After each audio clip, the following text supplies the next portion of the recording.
Hello, Rat fans. Somber here with another episode of the Skaven Sneaky Schemes. It's turn number 16, so let's see how we did in Bretonnia and whether we were subject to a massive counter-attack. So, quite a few battles.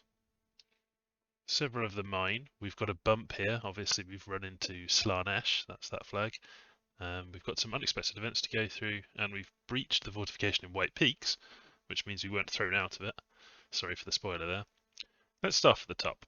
So, research and construction is completed.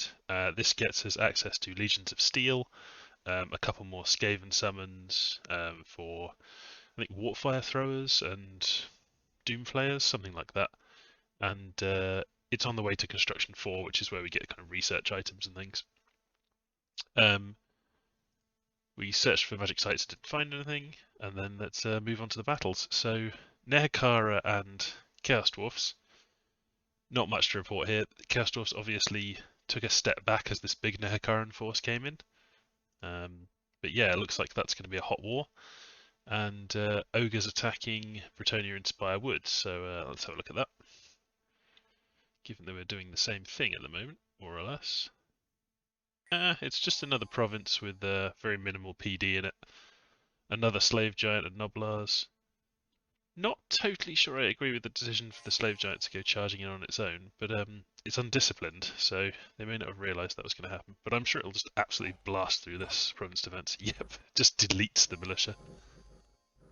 Yeah, so pretty uneventful one there. But one of the interesting things about the slave giant is that because its heavy chains have area of effect 2, it can actually hit itself, which is something that it does in Warhammer. Sometimes giants kind of fall over or otherwise injure themselves. They're pretty clumsy creatures.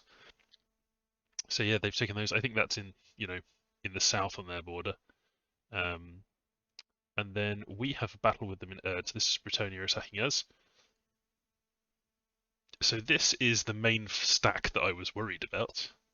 We've got significant number of Foot Knight of the Realm, which are pretty nasty heavy infantry. We've got some Foot Knight Errants, which are undisciplined but pretty good kind of medium infantry. They've still got very good protection though. And then the Grail Knights, which are the real star of the show. So we've seen their Bless. Just a reminder of it there. But yeah, with their Bless on, pretty nasty. Defense skill 22. They've got affliction resistance, reinvigoration, swiftness. Oh yeah, the combat speed. That's right. Yeah, so they are absolutely like rocket propelled death, basically. And then at the back here, we've got. So this is the another Guardian Spirit summoned up for the Grail Maiden, and then we've got their leadership, which is Lords. There's some Knights of the Realm, and they've got one of their dukes, Bohemond. So Bohemond's a sacred one. He's very inspirational, so he's a great leader, and he's got some fantastic items. He is a very strong duke for them to get. He's one of the stronger ones. But yeah, it's just against a tiny bit of PD that I had. So this is the they're attack rear, so absolutely murder those. This is the one that was kind of connecting the provinces that I'd taken. But if we have won at in a different province, we should have connected them all back up. So let's have a look what happened in Rivia. I think that's the one we need to connect things back up. So this is just some leftovers from my expedition force. My the ones that I snuck in and was taking out PD. So not very strong, not very valuable to me. They're just going to overwhelm them unless. So these are questing knights who are pretty nasty, particularly against big things. Yeah, they could do quite a bit of damage. I just don't think they've got the numbers. I think they're going to end up getting swarmed and take a bit too much damage. Yeah, looks like the Knight of the Realm's going down. It's very close though. Okay, and there's a side route, so I probably wouldn't have won that if they hadn't had the side route. In fact, the two questing knights are still slaughtering away, so and my guys have run. But theirs are going to get off the field first, so I'll win that.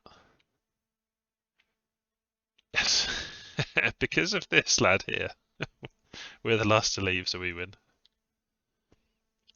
So yeah, looking at the casualties there, it's nothing I particularly care about. The rat ogres I think he was already afflicted, but yeah, everything else is pretty much just chaff. They didn't lose anything important, and their questing knights and prophetess both got away. Over in Red Mine, Slaanesh attacks. This is the Throne Province, and it's a cave.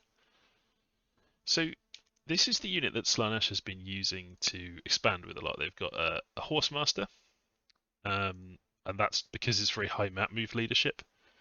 And then they've got these very high map move light horsemen. So these guys, because they've been doing tons of expanding, they all have pretty nice. So they've picked up some afflictions and things, but they've got a lot of experience, which means that they're even in the dark. You know, their defense skill is still great. So yeah, they're going to be quite tougher to take down. There's virtually no Bretonnian PD there, so that gets taken. And then my troops, I have quite a lot of clan rats, but I'm even, there is an advantage to me here because the clan rats in the dark, they have dark vision 75, so I actually end up not losing any attack. And then I don't lose any defense or attack because we're in a cave. Dark vision 75 is perfect for a cave. They do lose attack and defense, but they're just so much better than clan rats. I mean, we'll kill some of them. It's a shame here we did an attack rear, but they're not going to be able to take that Horsemaster out. I mean, he is just a bit too much of a tough ask, I think. He's got good protection, decent defense skill. Yeah. So we'll kill some of them, but it's pretty obvious we're going to lose this. Well, that's what I get for not really coordinating with Slaanesh, and I guess they're kind of opportunistically going in on Bretonnia, just like we were, really. I mean, this is the thing. If you do a kind of a mass gang attack on a nation, then one of the problems is that you might not get as much stuff. It's hard to lay claim to things, but that's a throne, so the fact that it's a cave throne is particularly attractive to me. So I'll have a talk with Slaanesh, but I might have my eye on that in the future. So let's just look at the stats from that. Yeah, I don't care about the giant rats very much, although I have been losing a huge number of giant rats so far, so I now have a lot fewer than I used to. I used to have hundreds of them. But yeah, 33 clan rat spears. That's not ideal. They're 7 gold each, so it's not that's not nothing. But yeah, eight Marauder Light Horsemen, they're 35 gold each. I mean, if you think of each of them costing the same as 5 clan rats, then it doesn't quite seem so bad. But yeah, I think I didn't really come out ahead on that. So yeah, they didn't go after White Peaks. I'm going to see that they're, I suspect they're massing their forces to attack it now, but let's have a look at the events. So, Titan's Breath Peaks. We have another seam of Precious Warpstone. Yeah, I'm definitely going to tone this down as I've talked about, but for now I'm not going to argue about having the extra gems. And Land of Plenty, Diarrhea spread among the militia. That's very Skaven-y. -5 defense, but that was only province defense 6, so it's not a huge loss. It was much more annoying when that happens in a place where you've spent a lot on the province defense. And Titan's Breath Peaks, Misfortune +3. I mean, we already had a Misfortune 3, so if I head there, I mean that's effectively just making sure that my actual scales are there a bit sooner. So yeah, that doesn't really matter to us. So let's have a little look at what's going on. I'm going to start off up here. Nothing on the Altdorf border.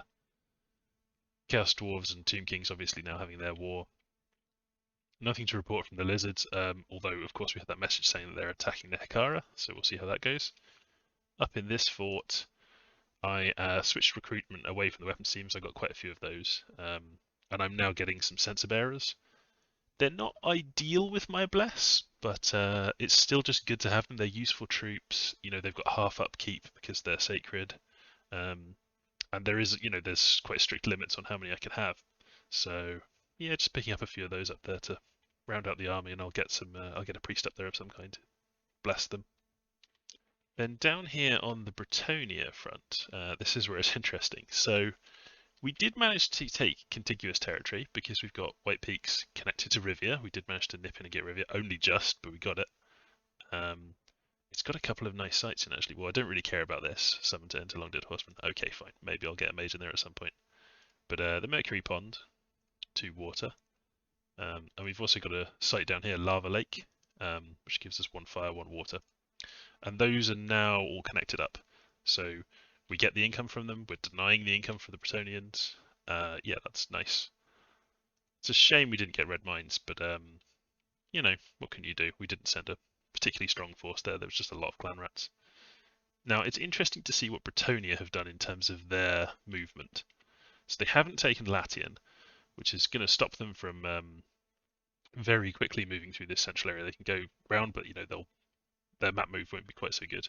And the same thing here. There's a swamp and mountains along here, so yeah, much slower to get there. So I don't have to worry about the troops here at their capital, and I'm guessing those are guarding against the ogres, who I can't see their army here, but you know, they must have one because they, or did they? No, I think last turn they took those 2 provinces. So this turn they just took this one and put their army together.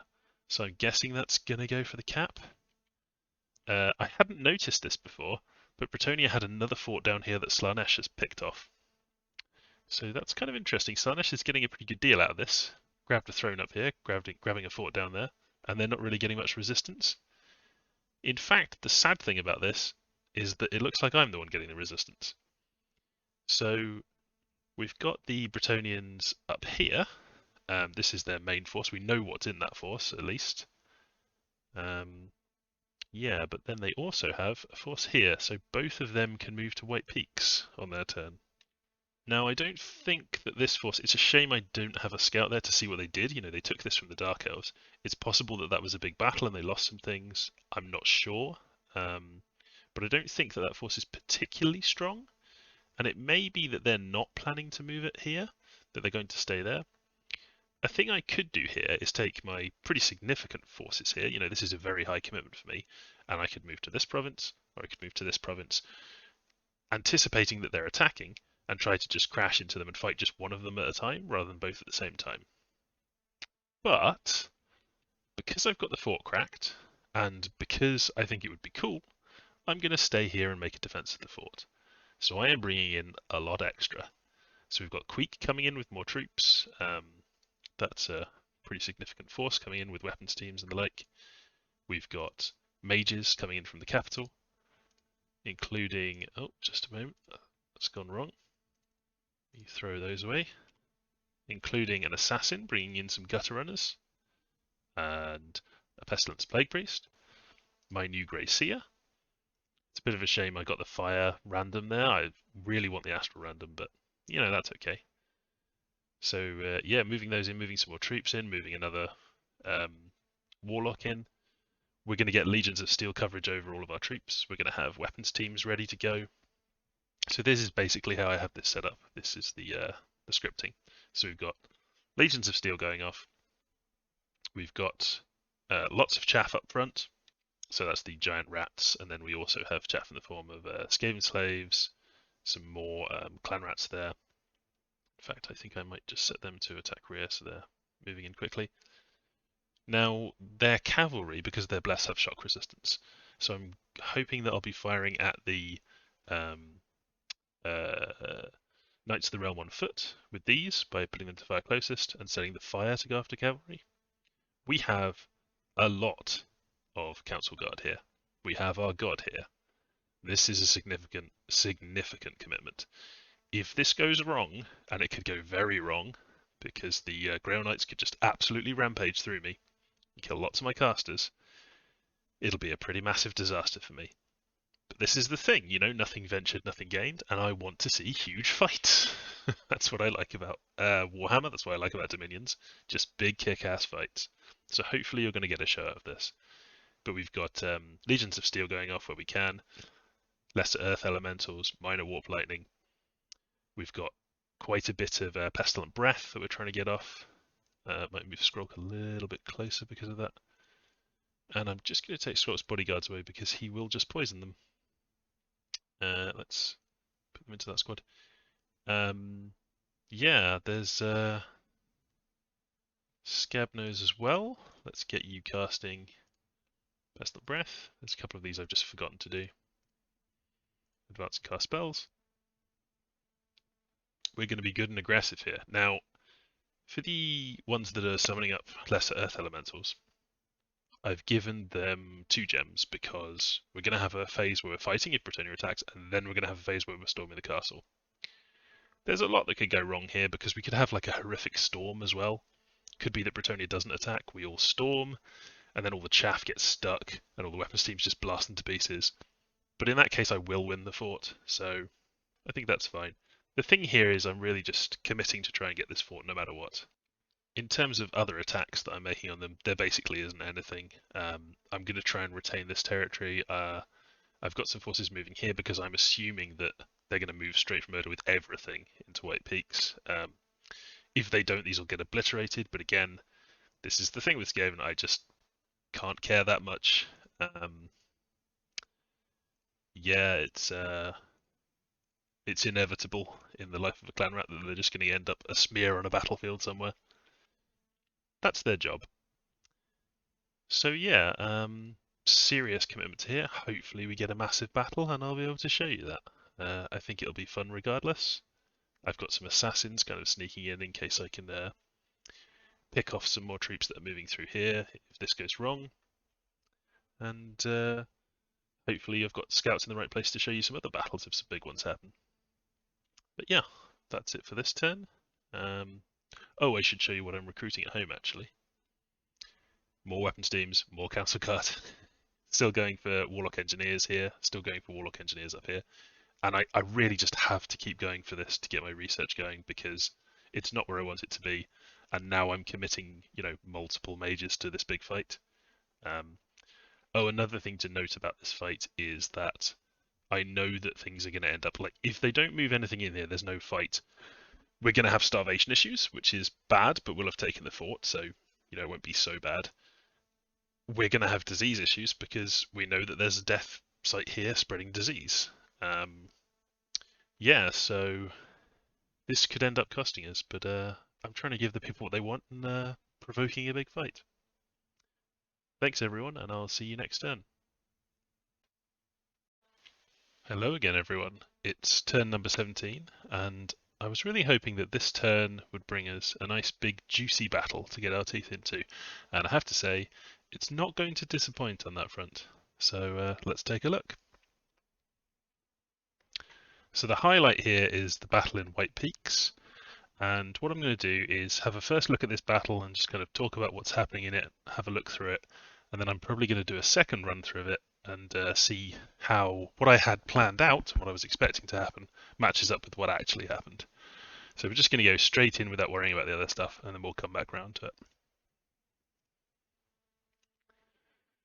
So, here is the force that Bretonnia has sent against us.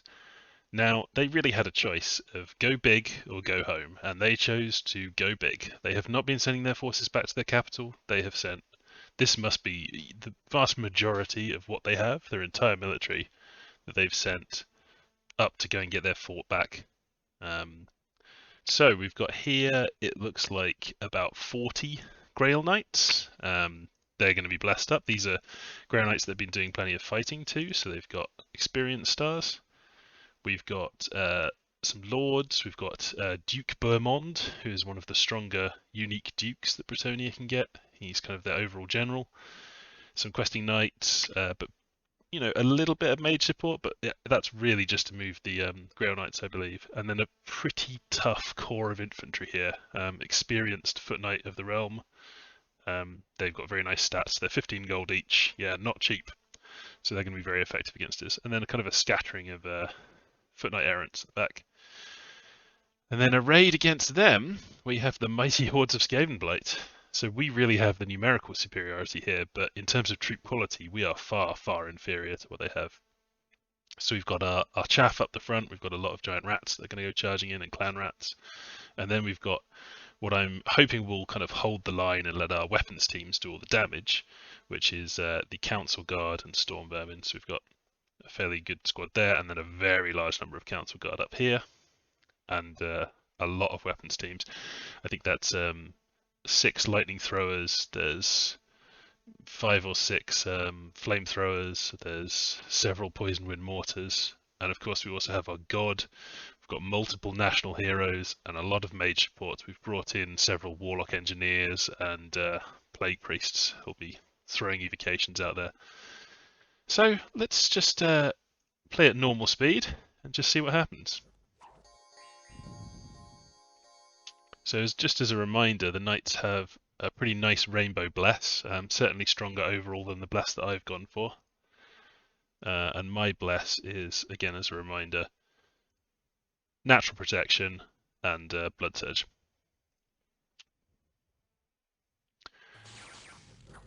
So straight away we can see the weapons teams blazing away. I mean, the longest range and one of the more accurate ones is the warp lightning throwers, but of course they have shock resistance from their bless. So because it only does, I think it's 8 damage on the warp lightning thrower. Oh, it's 9 damage. A lot of the time it's either going to do not very much, or it takes kind of a bit of a lucky hit to do anything serious. The fire is a lot more effective at hitting them. And the poison's also pretty good. So we had a big splash of poison there. This knight is basically doomed. They've got that much poison damage on them. We can see that, and we have another nice bit of action there actually. The Plague Censer Bearers, who are undisciplined and ran in from the back, they have just absolutely soaked these, well, the entire area in poison, but certainly these knights are doomed. And these were 2 experienced star Grail Knights, very nasty. They're going to be torn apart like a wet paper bag though, which they quickly are. But yeah, we can see overall, this side of the Grail Knights have really kind of fallen apart in the face of all this weapons team fire. This side are getting hit with less, but a bit more poison. And they have just been absolutely shredding through our front line. Our chaff just melted away, and now our Storm Vermin and Council Guard, you can see the casualties are just horrendous. More spells coming in, there's a lot of Warp Lightning coming in. My God's now moving in. These are kind of green blasts over here are pestilent. Pestilent breath from the Plague Priests coming in. So yeah, we've crushed them over on this side. This section of Grail Knights are basically gone. The Foot Knights have been holding up fine. And we are just running out of stuff. So finally our God has moved in, and we've got a showdown between Bohemond, the Duke of Baston, and our God. Yeah, let's see how that works out. Blam. Absolutely annihilated. Let's have a quick look at the combat log there. So, hit on the shield and leg, 0 damage. Hit the shield and body with a stinger, that's the armor piercing damage, and it just punches straight through. And then doesn't quite finish him off, and then hit the shield and body with a stinger for the second. So, yeah, the stingers with their armor piercing just absolutely blow through him. We can see up here that there's not much repelling going on. There's a lot of her resisting on her, relying on her magic resist to get her through some of the spells that are being casted at her. But yeah, and the Duke missed, so he hit her once for a little bit of damage, and then I think that was maybe the horse's hoof missed there. More spells coming in on her, more spells flying in here. Weak has moved up to the front to fight, but yeah, he's behind his troops still. But unfortunately at this point we've taken so many losses and so much of our stuff has started to run. You can see the weapons teams running there. Oh, I should have a look at this on our second replay, their Pegasus Knight Prophet that came in the back, and has clearly been hit with a Word of Stone from one of my priests. I assume that they're going to be in trouble. But yeah, the front has just kind of melted away, and the armies of Skavenblight are routed. It's just a side route for us. We just can't stand up to that much constant attrition and damage from their front line. So while my God was in position to start killing stuff, and I believe she just killed a Grail Knight there. Oh, there was a nice thing there. I'll try and get it on the second playthrough, but the Warp Fire Thrower, when killed, explodes, and it just blew up there and did some damage to those knights. But yeah, we're now just limping off the battlefield. Fortunately, this is a case where they haven't managed to get anything round to slaughter all of our fleeing guys. All their cavalry's pretty much dead. Some of the Grail Knights ran, but I think poison overwhelmed most of them as they did. Yeah, so we've definitely lost this one, but an absolutely cataclysmic amount of damage to both sides. There's still people dying of poison. Let's just let this play out. Yeah, so my God gets away. No new afflictions. A little bit of damage, but basically fine. It's a shame she didn't get to do more. So, let's quit out and have a quick look at the Butcher's Ledger. So looking at the Bretonnia side, we've got the Duke dead, which is very nice. All their mages survived. They lost their Pegasus Lord, they lost their Lord, they lost all of their Foot Knight Errants, and they lost, a good third, bit more than a third of their Foot Knights. This is the really important thing, though. They brought 43 Grail Knights, and 40 of them died. Grail Knights are 60 gold each, I think this will tell me. Yeah, 60 gold each. So that's 2,400 gold lost in troops there. These are cap only, they're sacred. This is the majority of the Grail Knights they've built for the entire game thus far. They still probably got some going around, and some of this 3 will survive. Some of them will probably die in retreat. They lost their Knights of the Realm, they lost their questing Knights. This was very close. They still had their core of some infantry left, and they still had their mages, but yeah, this was a very close battle. Looking at what we lost, we had Nesh, an assassin who was trying to run around on the flank. He got killed without doing anything, I think. We've got all of our Sense Bearers got killed, but that's to be expected. They're pretty fragile, and I know they killed a few Grail Knights on their way out. The Clan Rat Spears mulched, of course. The Council Guards took terrifying casualties, 37. Bearing in mind that I could only make 7 of those a turn, that is pretty horrible. And they are 22 gold each, which makes this a loss of 814 gold just for them. Lost all of our giant rats, but again, yeah, they're not that important to me. But I can keep saying, oh, it doesn't matter, all the clan rats died and the giant rats died. But at a certain point, I am having to funnel money into just making more clan rats and giant rats to stand in front of my weapons teams. I also lost a Doomflare team, which is a fairly expensive weapons team. And I lost 2 of my Warp Fire Thrower teams and 3 of my Warp Lightning Thrower teams. So these are not cheap. They are nearly as expensive as a Grail Knight for each of those. So yeah, pretty unpleasant casualties. 26 Stormvermin as well. They're 11 gold each, so that's nothing to sniff at. But the overall big story here is 37 Council Guards. Ooh, very nasty. And of course we lose the battle, which means the various benefits that we would have had of taking that fort are gone. We don't get the income for the turn. Bretonnia is not completely crushed in this sector. They can build more troops. We might have to re-siege the walls. Yeah, it's not ideal. But here comes the really painful bit. It's the retreat details. So there's a few things lost here as we're going along. There's a thing or two here, but the things that I really want to point out is Squeal Gnawtooth, the Greater Packmaster, was lost when retreating into enemy territory. Scavnose, the Pestilence Plague Priest, killed when retreating into enemy territory. Queek Headtaker, the Warlord of Moors, and many of his units lost when retreating into enemy territory. Skrulk did survive. But yeah, this is a lot of stuff lost in the retreat. This is actually, I don't know the exact odds, but this is fantastically unlucky, losing 2 of my national heroes, particularly losing Squeal, who gives me 8 rats every turn. And if we look at the map here for a moment, there were plenty of places for them to retreat to. I mean, it's not perfect. Obviously, there were still places to move to that were under enemy control. But that's really the downside of losing a battle like that. Even if we inflicted really good casualties, this was very much a Pyrrhic victory for Bretonnia. We still just lost a lot extra to the retreat. If we hadn't lost Squeal, if we hadn't lost Queek, I wouldn't really be so bothered about a defeat like that. But it's a pretty heavy blow. On the other hand, we got to see a really cool battle. So if you enjoyed that, we're going to have another look at it, and I'm just going to kind of look at how my strategy worked out and where it went wrong. So let's do that now. We'll just go back to the battle and view it again. So the key thing here is that this group of Grail Knights, I don't think they did particularly well. They got blasted by my weapons teams and they really got taken out. That's partly because they were just running into a stiffer opposition. The giant rats did what I expected them to do, which was to take up a lot of lance charges, although a lot of them just ended up in the middle here and didn't get these groups out on the side. I kind of misjudged that a bit. These clan rats did great. They took the charge of the Grail Knights on this side, but then these Grail Knights stayed alive for a long time and killed a lot of stuff. And I'm just going to take a look at why that happened. So our plan was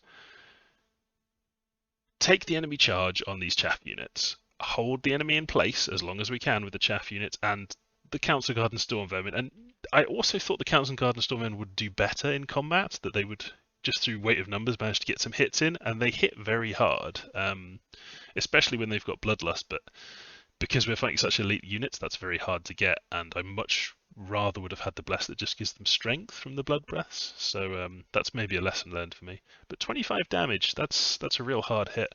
The Storm Vermin also hit for 23. I mean, I was hoping they would do a bit more, even against the Grail Knights, who have, once blessed. Actually, I'll just let the blessed be applied.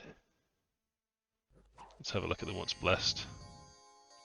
So once blessed, the Grail Knights have 22 defensive skills. They're going to take majority of things on their shield, and obviously kite shield, plate halberd, full helmet. That's a lot of protection, but protection 18, they still should be taking some hits from these glaives. But yeah, it just didn't quite work out like that. So our plan was to take the chaff, take the charge on the chaff, use our weapons teams to inflict damage, and then I was also hoping that I would get Legions of Steel off. So I made a mistake here. I think they should have been on hold and attack. I'm not sure why I didn't put them on hold and attack, but they moved in too quick. Weapons teams did fine. We didn't really get the coverage, so you can see here they've got protection 17 because they got hit with Legions of Steel. The ones at the front only 14 protection, and going from 14 to 17 does make a big difference because the Destrier Hoof, which does 15 damage, and the Enchanted Sword at 23, it can be the difference between one-hit kills or not.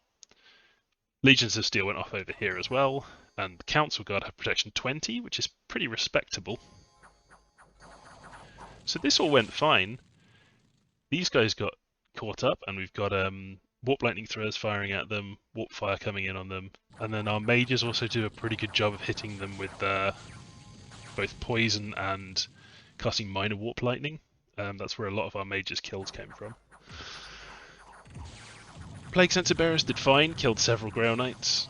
Up here, you can see they're just getting blasted by everything, and it's kind of a combination of all of these attacks that's taking them out. A little bit of everything. Our Council Guard do fine against the Questing Knights and kill them. I really think the problem with our strategy was that partially that these guys weren't, the small group that was there weren't originally on hold and attack, that I hadn't quite got the chaff in the right place, so a lot of them just went in the middle and got stuck against these infantry. And partly also just that a lot of our firepower was coming in the form of lightning, and they have shock resistance. And the poison, while it did eventually kill them, we can... well, none of these are poisoned, actually. Yeah, but we can see... like these ones, they've taken the poison, and they're doomed. They definitely end up dead from that. But in the meantime, they're just sitting there killing my ratties. And the rate at which my guys at the front were dying, exacerbated by all the friendly fire, you can see there, that was 2 Warp Lightning Strikes that absolutely mulched my troops and did very little to them. I really think for this one, I probably should have just taken the Warp Lightning out. I think it ended up doing more damage to me than it did to the enemy. Another problem I had is, at this point, so my front line of infantry is basically melted, but so have the Grail Knights, and I'm not so worried about these guys. They're nasty, but I'm not so worried about them. My god, I think, can basically kill this entire lot on her own, or cause them to rout at least. The problem is that we've hit side rout, and that's partly because I've used all of this chaff that's just run forward and gotten obliterated, so all of that hit point is gone from the battlefield for good. What I could have used is a lot more of my mages and commanders just having a set of, say, clan rats or storm vermin set on guard commander, just to make sure that that hit point wasn't lost, so it stayed on the field and we didn't get the side route. So I think I'm going to be more careful about that in the future. But yeah, right at the very end there, you can see the gutter runners ran in and got a little bit of action. They're pretty good. They managed to kill quite a few foot knights, but well, they have to flee. Queek never really got a chance to do anything. Let's look at his log. Yeah, there you go. He hit a Grail Knight for a point of damage, and then we got side routed and he left. So, kind of an ignoble defeat. Oh, there's the flamethrower exploding and doing a little bit of damage to these knights. Yeah, very unfortunate. Oh, back here, this is what happened to the Pegasus Knight. They got hit with the Word of Stone, and then as my troops were leaving, they just routed into him and ended up fighting him, and I'm pretty sure he's just going to be, yeah, he's just cut down by these weapons teams, hitting him with a warp blade, which is, just the front of the warp lightning thrower. So yeah, that's the battle. Let's have just a quick look at the other things, and then I'll go through the rest of the turn. So yeah, we got research and alteration. That's just alteration 1, but it gives us 1 or 2 things that could be useful. Someone has claimed the Throne of Air. Zharr-Naggrund's got a new prophet. This is an interesting fight. So I won't go into this too much because we're a bit short on time, but we've got the Dark Elves sending a pretty significant force here. Good crossbow cavalry. This is a lot of their very heavy cavalry, the Cold One Dread Knights, and then a lot of Doomfire Warlocks. This is a very expensive and strong force they've sent here, and this is hitting up against a absolutely massive Empire force with tons of knights. So we've got the Knightly Order of the Blazing Sun. I think their Grandmaster's there, maybe not. Nope, I don't see their Grandmaster. Demigryphs. Yeah, more Order Knights, more Demigryphs. These guys are extremely nasty. They can only recruit one of them a turn, I believe. So yeah, a serious commitment. And then quite a lot of crossbow output. So yeah, let's just have a little look. So I would expect the just sheer power of the Dark Elf cavalry just mulches through these knights at the front.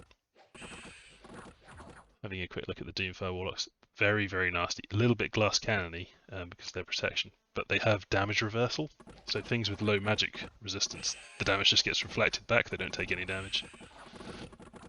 This is very cool for me to see. As a big Warhammer fan, just seeing a Cold One Dread Knight smacking into a Demigryph Order Knight, it's just very cool. The absolute cream of the crop from both sides fighting. But yeah, they absolutely crushed the heavy cavalry there. But this flank, they get through completely unopposed. Take the commander out. These guys are still doing fine at the front, but they've completely lost the back of their forces, and that's the end of them. They're routed. Yeah, so if they had managed to account for that flank and had split this heavy cavalry into 2 groups, they may have actually, they'd done better in the battle, but they may have actually won it, because these are such strong, super elite heavy cavalry and such offensively powerful heavy cavalry. We can see some decay from the Banefire shields on the Doomfire Warlock, and that is, that dooms very expensive units to death. So, pretty nasty. Yeah, didn't really get into their infantry that much. They made those rout, but not into their crossbows. Let's have a quick look at what was lost on both sides. So if I think about this as a zero-sum game, this is great for us because it's 2 people who aren't us, just absolutely kicking 7 shades out of each other. It's great for me to see 15 Order Knights, 11 Blazing Sun die, 7 Demigryph Order Knights, and they didn't even get any kills. That's really surprising to me because they're very nasty units. They have these armor-piercing attacks. They've got their sword, great stats. 80 gold each. 7 of them 80 gold each is a terrible loss for them, but they did win and retain the province. And because of where the province is, by the looks of it, this was the Dark Elves kind of being sneaky here and using sailing to move quite a strong force across. I imagine to just try and take this fort out of nowhere, or do some raiding at least. And yeah, they just ran into a very strong army, and it went very wrong for them. So all of their retreating units are also dead. So a huge loss of gold on both sides there. There was another, so the other battle we did was in Erd, which was, it's very straightforward. These guys had no leaders, they ran away. We moved in with our forces and took that. It's good because it makes sure that all of our provinces are still connected up here, so we're still getting income from these. But the loss of income from this is very unpleasant, and I'll talk about what I'm going to do about that in a moment. The other battle we saw is in Bretonnia, so the Bretonnian capital under attack for the Ogres. Won't spend too long on this, but same Ogre force we saw before, pretty much. Very frightening Ogre pit fighters. I think they've modified their formation so that the giant can't get through the middle here, even though he's undisciplined. They've kind of trapped him in, which is quite clever. And they're just up against province defense. The Bretonnians weren't patrolling their capital, they were just relying on the province defense. which we can see is very obviously going to get slaughtered. So we'll just fast forward through that. Some lovely flanking action by the saber fangs, saber tusks rather. There, they do get killed, but they kill quite a lot before they do, and then the ogres just swarm through that province defense. So yeah, ogres lost all of the saber tusks, Noblars, couple of balls, nothing really significant for them, and they take the capital, which is very important for them and kind of a crushing blow for Bretonnia. It does psychologically mean they're even more invested in keeping hold of the fort that they just defended from me, though. And then we've also got a battle between the Lizardmen and the Tomb Kings in the distance. Not really going to look at this one because it's just simple PD getting taken out. Then we've got two unexpected events. A bad one, death and unrest, oh well. And then another bad one, population minus 90. So let's have a quick look at what we're going to do next. So I'm going to start up here on the less important front. Up in this fort, I'm switching to recruiting the cheaper mages now. I still need a lot of research, but given the massive loss of troops that we just had, I'm kind of trying to focus a bit more of our economy into rebuilding our army. And these are more efficient for doing research. So I'm building up some more sensor bearers. I'm bringing a force down here to reinforce this front in case I just need more troops. It's got sensor bearers, it's got clan rats, could be useful. We've left behind the weapons teams. They're really good. I'll leave them behind to secure this area in case I get attacked up here. But the main thing is they're just very slow. Got very low map move, map move 12. So yeah, they don't allow me to redeploy my troops quite as quick. Now down here, I'll just go through what I'm recruiting first actually. As you can see, just trying to rebuild my army. It's focusing slightly more on a little bit higher quality of clan rat there, the more resource expensive ones. And because I lost both Squeal and Queek, well, Queek is really sort of a mini thug and an army leader. Squeal is very important in the sense that he just gives you tons of chaff. He gives you 8 giant rats a turn, and he makes lots of giant rats in every battle he's in. So to replace him, I'm going to make some Molder Pack Masters. They make 3 giant rats a month, and each of them has 2d6 plus 2 giant rats in every battle. So going to make those and have them follow my armies around, giving them a bit of chaff. I might do this for another turn afterwards. They're only 1 commander point each, so we can get 2 of them. But yeah, it sucks to not be doing mages, but I just need a bit more chaff generation, I think. Get a bit more hit points on the field. That's the problem with Skaven. You're just constantly losing things. So my scattered forces, nice to see my Grey Seer survived. My scattered forces are preparing for another attack, but I'm not going all in with my attack. Instead, my plan is that I'm sending in some weapons teams. I'm sending in some commanders who are set to stay at the back and then stay behind troops. And they just have a handful of bodyguards. And their job is just to have some extra hit points on the field at the back here for as long as possible. To avoid getting a side route if these weapons teams run forward and get killed. Now, I really don't know what I'm going to be running into when I attack here, but I'm expecting most of the work to be done by my god. Because most of the Grail Knights are dead, that's the main thing I was worried about. I think she can take the other Grail Knights, and I think she can take large amounts of province defense, particularly if she's standing there and weapons teams are hurling fire and lightning all around her. And yeah, that's the plan. If this goes horribly wrong and my god dies, then you can call me a fool in the comments. So we're doing that there. We're preparing defences in each of these provinces. I've kind of set up the troops so that they're ready. It makes sense the formation they're in. There's a bit of extra province defence because the Bretonnians could decide to break out in any direction. I don't know if they will or if they'll just kind of hunker down, expecting me to attack with everything. Part of me thinks they might attack either here to cut off these province income from me out of spite, or they might move south into the Dark Elves to try and go back to the capital. I'm really not sure. I mean, at this point they're basically doomed, so I think what they're interested in is making heroic last stands, which really makes sense for their faction. So I suspect they might stay there and fight me. Yeah, I guess they could just allow this to come under siege, though. It's not like a disaster if they let that happen. They can just stay inside and see what happens next turn. If they move to here, they can always move back, for instance. Yeah, so the Bretonnians are down to just these 3 provinces. Lost their capital. I'm sure they have some more things in their capital they can fight with. They've probably got their rainbow in there, I believe. So, yeah, basically the plan is keep hold of these provinces, try and sweep away and get this fort back under siege, move everything back in. I'm spending a lot of my resources on just repopulating, getting some more clan rats and things up, getting the army size back up a bit. If we have a look at my army size graph, this would be fun. Particularly with Squeal gone, that is going to hurt. But yeah, this is basically where we got Squeal, and you can see from that point on, it's rats ahoy. Oh well, plenty more battles to be had, and I'm just really glad that we got to have a big fight and I got to show it to you. I hope you enjoyed it, and I will see you next turn.